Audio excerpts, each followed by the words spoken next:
Magandang araw! Magkakaroon tayo ng panibagong pagsasanay tungkol sa wastong gamit ng malaking titik. Ang paliwanag tungkol sa paksang ito ay nasa hiwalay na video. Sabihin ang tama kung ang lahat ng salita ay nakasulat ng wasto, ayon sa tuntunin ng gamit ng malaking titik. At mali kung hindi.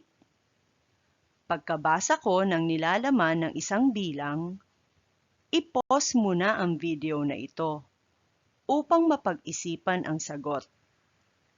Kapag handa ka nang malaman ang sagot, i-play muli ang video para dito.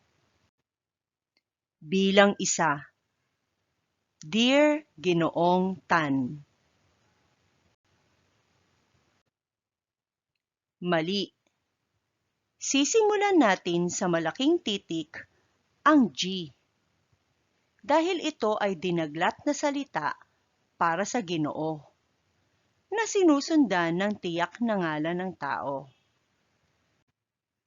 Bilang 2. Ang iyong tagahanga, Cheska. Tama. Ang salitang ang ay sisimulan sa malaking titik dahil ito ang unang salita ng bating pangwakas ng liham. Ang Cheska ay sisimulan sa malaking titik dahil ito ay tiyak na ngalan ng tao. Bilang 3.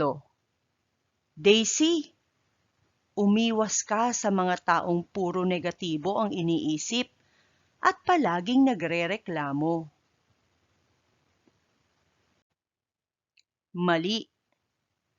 Ang Daisy ay sisimulan sa malaking titik dahil ito ang unang salita ng pangungusap at pangalang pantangi. Bilang 4.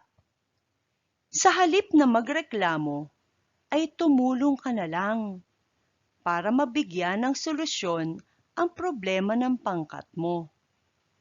Payo ni Mami Dea sa anak. Mali. Ang Mami Dea ay sisimulan sa malaking titik dahil ito ay tiyak na ngalan ng tao. Bilang 5. Anak, iwasan mong bumili ng mga bagay na hindi mo naman kailangan. Wika ni Tatay Gomburza.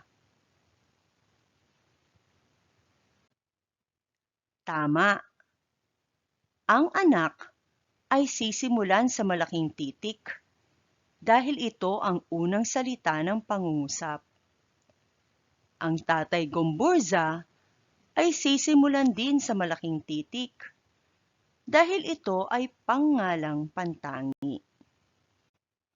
Bilang 6. May angkin kang galing at talino, kaya huwag kang mainggit sa iba. Paalala ni Lola Mary. Tama. Ang may ay sisimulan sa malaking titik dahil ito ang unang salita ng pangungusap. Ang Lola Mary ay sisimulan din sa malaking titik dahil ito ay tiyak na ngalan ng tao. Bilang 7. Hindi ako bibili ng bibilhin ninyong bag kasi maayos pa naman ang bag na ginagamit ko, sabi niya sa mga kaibigan. Tama. Ang salitang hindi ay sisimulan sa malaking titik dahil ito ang unang salita ng pangungusap. Bilang 8. Tuwing gabi, inaawitan ako ng aking ina ng kantang sapat na tulog ay mahalaga. Mali. Ang salitang sapat ay sisimulan sa malaking titik dahil ito ay mahalagang salita sa pamagat ng awit. Bilang 9, napakabuti ng Panginoon sa atin.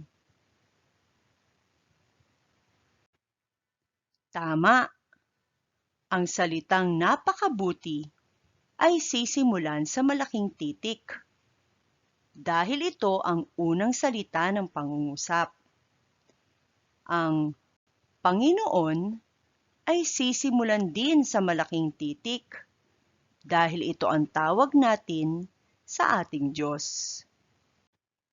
Bilang 10, maganda ang artikulong ugaliing magpasalamat sa Diyos na aking nabasa kanina.